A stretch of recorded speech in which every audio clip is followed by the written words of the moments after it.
कोथळी गावाजवळील खड्डा ठरत आहे जीवघेणा. प्रशासनाच्या निष्क्रियतेमुळे नागरिकांच्या जीवाला धोका.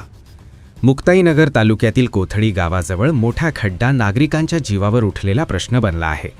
खंडेराव मंदिराजवळ अनेक दिवसांपासून हा खड्डा प्रशासनाच्या बेपर्वाईचे जिवंत उदाहरण ठरत असून याकडे जाणीवपूर्वक दुर्लक्ष केले जात असल्याचा आरोप संतप्त नागरिकांकडून होत आहे. कोथळी हे गाव केंद्रीय मंत्र्याचे असूनही मूलभूत सुविधांकडे पूर्णपणे पाठ फिरवली जात असल्याचे विदारक चित्र समोर आले आहे. या मार्गावरून दररोज शाळकरी मुले, वाहनांची मोठ्या प्रमाणावर वर्दळ असते. तरीही अपघात घडल्याशिवाय प्रशासनाला जाग येणार का, असा रोखठोक सवाल नागरिक उपस्थित करत आहेत. एखादी जीवघेणी दुर्घटना घडल्यानंतरच हालचाल होणार का, असा संतप्त सवाल नागरिक करत आहे. तसेच प्रशासन लक्ष देणार का, असा थेट सवाल नागरिक उपस्थित करत आहे.